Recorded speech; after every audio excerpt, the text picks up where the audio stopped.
Қалмақтың қалың қосынынан оңаша биік дөңес үстінде ерекше салтанатпен тігілген ақ шаңқан шатыр тұр. Төрт иығы алтындаған бақанмен керіліпті. Оның өзі күнге шағылып, көрер көзді қарықтырып, қараған жанның мысын басқандай. Әр бақанның арасы күлтелене төгілген жібек шашақпен жалғасқан. Іргеден сорая шыққан үш сүңгілі қара найза қақырайып, қан тілеп тұрғандай ерекше сұсты көрінеді. Шатырдың сыртқы босағасында қайқы қылыштарын жалаң ұстап қос жауынгер тұр. Шілденің шыжыған ыстығында қазір айқасқа түсетіндей сауыт сайман құрсанып, бес қаруын асынып алған. Содан да болар пысынап, кертпен танаудың үстінен шып-шып шыққан тер моншақтары білінеді. Бірақ оны елеп тұрға бұлар жоқ. Тас мүсін сияқты кірпік қақпастан қатып қалған. Осы көріністің өзі-ақ шатыр иесінің ерекше, қатыгез, зәрлі екенін әйгілегендей. Бұл оңаша тігілген шатыр иесі Қалмақтың ханы әрі қолбасшысы Қараман батыр болатын. Кеше кешкісін бір бағланның етін жалғыз өзі жеп жастыққа бас қойған. Содан міне сәске түс болды, әлі ұйықтап жатыр. Батырдың тыныштығын күзеткен сырттағы жалаң қылыш ұстаған қос жауынгер ғана емес, алыстан орап бес ауыт жүргіншіні жасқап бәйек болып жүрген жауынгерлер де бар. Күзеті осындай берік болған соң шатыр маңайы құлаққа ұрған танадай шыр тыныштықта шомған. Кенет осынау тыныштықты тапырақтай дүрсілдеткен ат дүбірімен әлдекімнің аттандаған жарқшақ даусы бұзып жіберді. Сырттағы қос жауынгер елең етіп ес жиғанша болған жоқ.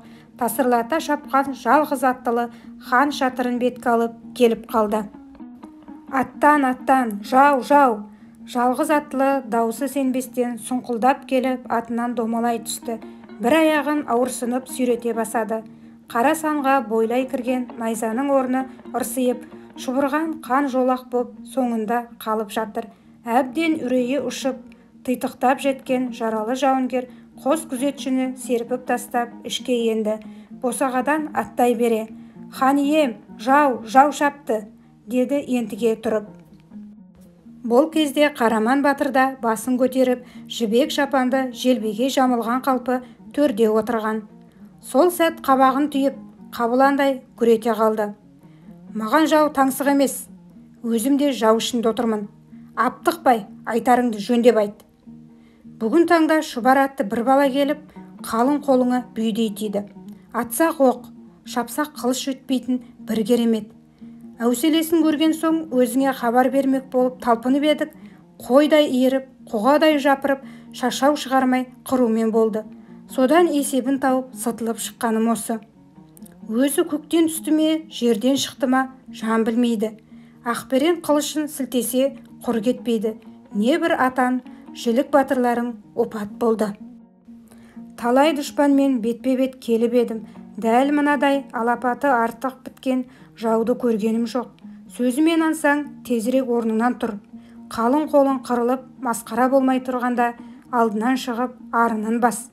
Мына сөзді естіп, Қараман қарқ-қарқ күлді. Бұл күшімнің пайдасын қашан көремін деп қапа болушы едім. Сен жақсы хабар әкелдің-ау, деді. Сонан соң күректей алақанын сарт-сарт соғып, тыстағы күзетшіні шақырып алды да қара тұлпармен қару-жарағын әзірлеуді бұйырды. Бұл екі арада Қараманның оянғанын біліп, шатырдың төңірегінде қара құра молайып, асшы-қосшы жігіттер зыр жүгіріскен. Батыр қамданып жатыр деген соң, арнайы сойылған тайлы бие 9 қойдың жылы жұмсағы айтқызып аяқ шатырға келтірілді. Дәмді тағам келгенде дүниенің бәрін ұмытқандай, Қараман буы бұрқыраған жас етке сұғына кірісіп еді. Кешікпей-ақ шатыр алдына көлделеңдетіп қара тұлпар тартылды. Жау жарағын асынып, төбедей болып теңселе басқан Қараман атқа мінді. Қараманның айбатпен атқа қонғанын жансыз жіберіп, Гүлбаршын сұлуда біліп отыр еді. Сол сәт ол да асып-сасып, жанын шүбірекке түйіп, алпамысқа хабарлауға асыққан. Өзінен басқа ешкімге сенбей, құстай ұшып, шолпысы сылдырап келе жатқан. Бұл кезде қалың қалмақты қынадай қырған алпамыс атының белін босатып, маңдайының терін сүртіп тұр еді. өзімен өзі болып жауға шапқан алғашқы қадамына іштей толғанып тұрып, Гүлбаршынның қасына келгенін бірден байқамай қалды. Гүлбаршын болса жолы жіңішке қыз ғой. Алпамыстың мойын бұрып қарамағанын өзінше жорып, көңілі құлазып, көзіне жас іркіліп еді. Бірақ жөн жоралғы сақтап, сызылып тұрар уақыт па? Гүлбаршын тақалып келіп тіл қатты. Армысың Алпамыс? Мойын бұрып көз салған Алпамыс демде жадырап, уыз өңінен қаһарлы қаталдық қас қағымда сейіліп, күле жауап берді. Бар бол Гүлбаршын, есен сау жолыққанымызға шүкірлік.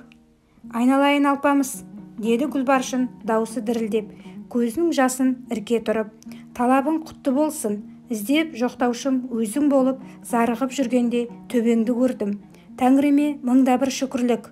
Тілегіміз қабыл болса, айтылар сыр алдымызда ғой. Мен сені бір қатерден сақтандырғалы келіп тұрмын. Жаңа Қараман батыр атқа мінді. Жауар бұлттай түнерген түрі жаман, тіс қаққан жаурынды жау ғой. Тілімді алсаң, сонымен тіреспей-ақ қойсаң деймін. Есебін тауып қашып кетсең, келер күннің амалын тағы да көре жатармыз. Сабыр ет Гүлбаршын, деді Алпамыс. Сабыр ет. Жазмыштан озмыш жоқ. Ақ бата қосқан өзіңдей қосағымды қалмаққа қор қылып, жер басып жүрмей-ақ қояйын. Жалғыздың жары Құдай деген. Қараманда мен сияқты басы жұмыр пенде шығар. Тағдырдың бұйрығын тәуекелге салып көрейін. Ал сен уайым етіп жүдемей, тезірек үйге қайт. Гүлбаршын зерделі қыз ғой. Мұнан әрі тәжікелесіп сөзге келмеді. Шолпысы шылдыр етіп, болмашы иілді де кері бұрылып жүріп кетті. Бұл кезде Қараман аш бөрде жалақтап, төңірегіне тінте көз салып, қара тұлпарымен сыдыртып келе жатқан. Кешікпей-ақ жолында төбе боп үйіліп, қоңырси жанып жатқан сансыз өліктің үстінен шықты. Қырғын тапқан қандастарының мына көрінісі Қараманның намысына шоқ болып түсіп, ширығып шыға келді. Қайда? Жау қайда? Деп арыстандай ақырды. Қараманның қаһарлы үні төңірегіндегі тау тасты тітіретіп, жанына ерген жауынгерлерін қалтыратып жіберді. Өздері қара көрсетуге бата алмай, Алпамысты алыстан торып жүрген жауынгерлер жампан қағып Қараманды бастай жөнелді. Жел қайықтай сырғыған қара тұлпар арқасындағы иесін төбедей теңселтіп, әне-міне дегенше Алпамыстың тұсына алып келді.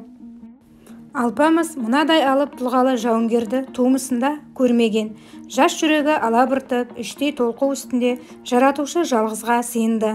Тіленіп шыққан өзім ғой, тентіреп қашсам өлгенім болар. Жар бола көр жалғыз хақ, өлсем де қарсы тұрайын. Бұл екі арада үңіле төніп келген Қараман сөзге де келместен бұж-бұж шойын күрзісімен Алпамысты соғып өтті. Қапысы сілтенген қара күрзі Алпамыстың дәл басынан тиіп, дүние шыр көбелек үйірілгендей болды. Көзінен ыршып кеткен жасы Байшұбардың жалын сулады. Соққының қуаты соншалық, егер қойқаптың қия шыңына тисе, тау тасының быт-шыты шығып, жермен жексен болатындай еді. Әйтеуір, жаратылысы бөлек Алпамыс болғандығымен ғана шыдап қалды. Дереу тізгін тежеп, екінші рет қайрылған Қараман тағы да құлаш керіп ұмтыла бергенде, Байшұбар ат ышқына қарғып, құла құзға ала қашты. Сол қашқаннан мол қашты. Қазіргі сәтте ауыздықпен алысқан Алпамысты да елең қылмай, қамыс құлағын жымита жүйткіді. Бұл кезде Қараман да қарап тұрмай, қара тұлпарға қамшы басып, өкшелей қуған. Осы кезге дейін тізгін босатса болды, қара тұлпардың алдына төрт аяқты шығып көрмеген. Сонан соңда Қараман қазір-ақ қуып жетермін, қара құстай бүрермін, деп ойлап еді. Бірақ олай болатын ыңғайы көрінбеді.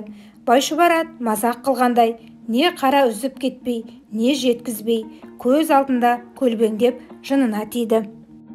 Қараман болса ашуға булығып, қамшы үстіне қамшы ұрды. Жан-жағына көз салса, бел-белестер қаңбақтай дөңгелеп қалып жатыр. Қара тұлпардың шабысында мін жоқ сияқты. Бірақ қарсы алдындағы Байшұбар жеткізер емес. Жамандатқыр ит, қара ит, жаңағы жеген тайлы бие 9 қойдың етін ауырсынып келе жатқаннан сау ма, деп ойлады Қараман. Ойлады да, қалбаң еткізіп қалқанын бір жерге тастады, шолтаң еткізіп шоқпарын бір жерге тастады. Осы сәт қос құлағын жымитып, артын бағып келе жатқан Байшұбар демде адымын қысқартып, қара тұлпарды өзіне тас лақтырымдай жуықтатып еді.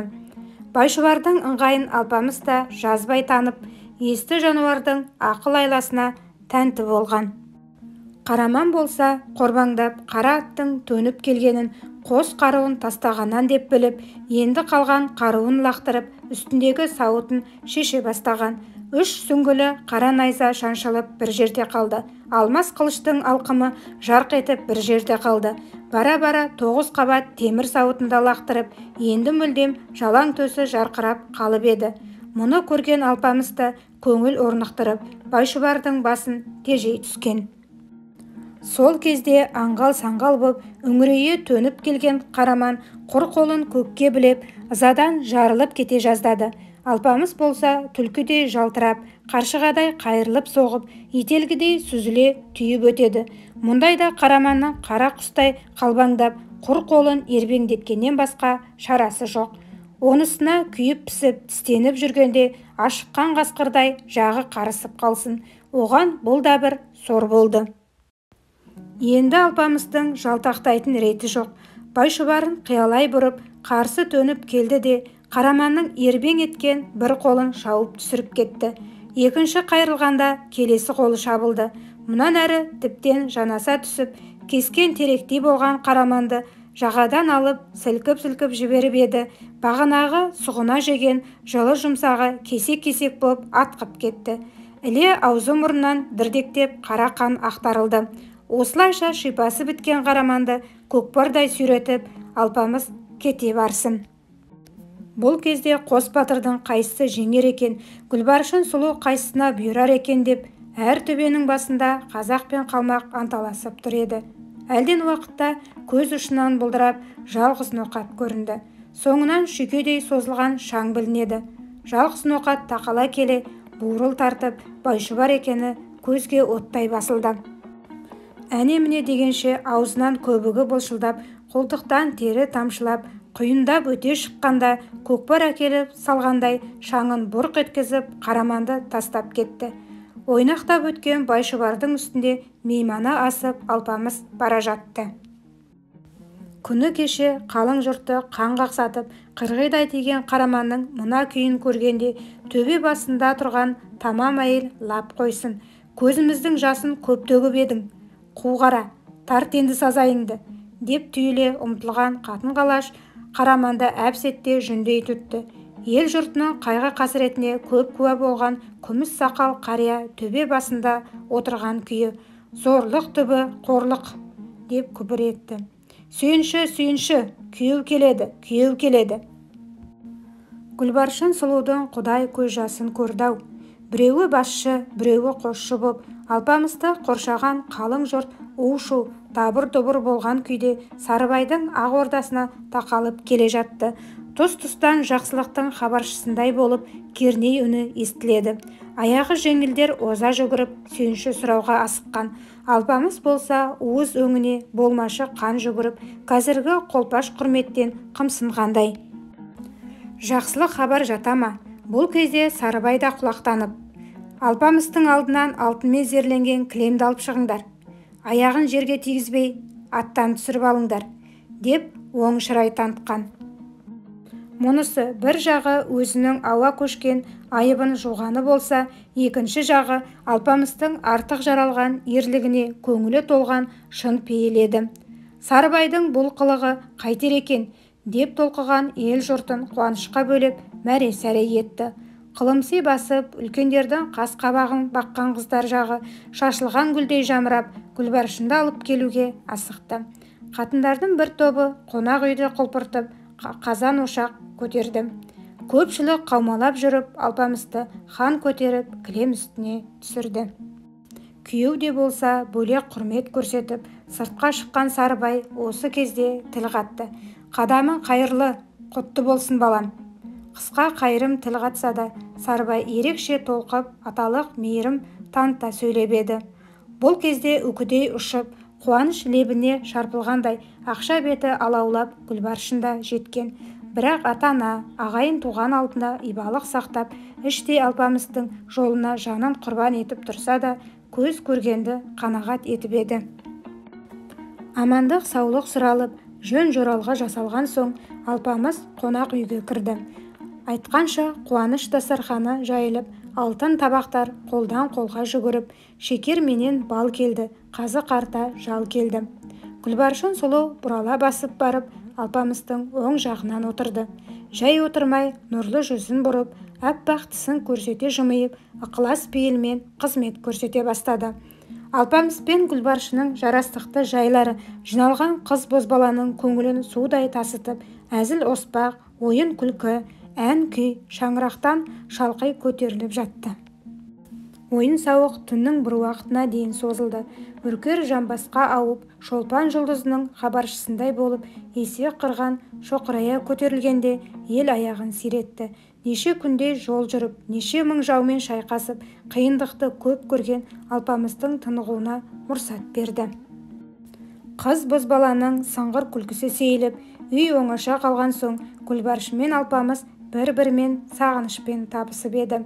Сонымен Алпамыс батыр шекті елінде жата берді. Жай жатқан жоқ, Сарыбайдың алдынан өтіп, ақ батасын алып, Гүлбаршын сұлуға қосылды. 30 күн ойыны, 40 күн тойы болған соң, атына қайта мініп, атасы Сарыбайды сол елге хан сайлады. Бұл екі арада 3-4 айдың жүзі болған. Ойға алғаны орындалып, көңілі жай тапқан соң, енді Алпамыс еліне қайтуды жөн көрді.